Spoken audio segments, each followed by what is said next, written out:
እንግዲህ አብርሽ ጠፍቷል ማለት ነው። የጠፋበትንም ምክንያት በዚህ ቪዲዮ ላይ እንዴት እንደጠፋ የምነግራችሁ ይሆናል። እንግዲህ አብርሽ ጠዋት 12 ሰዓት ላይ ነው የጠፋው ማለት ነው። እንዴት ጠፋ የሚለውን በዛሬ ቪዲዮ ላይ የምናየው ይሆናል። እንግዲህ ይዘውት የወጡት ማለት ነው ቡዚና ዳኒ ናቸው። በግድ ይዘውት ወጥተው እንግዲህ ሩታ ላንተ አትጠቅምም፣ ሩታ ላንተ አትሆንም፣ አንተ መውጣት አለብህ ከዚህ ቤት ብለው በግድ ይዘውት ወጥተዋል ማለት ነው። እንግዲህ አብርሽ ጠፍቷል። አሁን የት እንዳለ ራሱ አይታወቅም። ቡዜና ዳኒ ናቸው እንግዲህ ይዘውት የወጡት ማለት ነው። ሩታም በጣም ደንግጣለች ይህንን ነገር ስትሰማ እና በጣም ደንግጣን ያለችው እንግዲህ የአብርሽ አባት ጋሽዬም በጣም ደንግጠዋል ማለት ነው።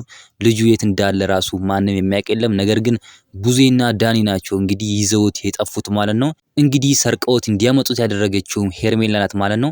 ሄርሜላ ናት ይሄንን ሁሉ ነገር የምታደርገው፣ ይሄንን ሁሉ ሴራ እየጠነሰሰች ያለችው ሄርሜላ ናት ማለት ነው። ግን እንደዚህ አይደረግም ማለት ነው። ትላንትና ራሱ ሩታና አብርሽ በመኪና ወደ ሌላ ቦታ ሲሄዱ አስቆሟቸው፣ በግድ አስወረዱት ማለት ነው። አብርሽ የሚፈልገው ሩታ ነው፣ ከሩታ ጋር ነው መሆን የሚፈልገው እንጂ ከሄርሜላ ጋር መሆን አይፈልግም። ነገር ግን ሄርሜላ በግድ ከኔ ጋር ሁን ብላው እያጨናነቀችው ትገኛለች ማለት ነው። እናንተ ምን ትላላችሁ? ሀሳብ አስተያየታችሁን ኮሜንት ላይ ማስቀመጥ እንዳትረሱ።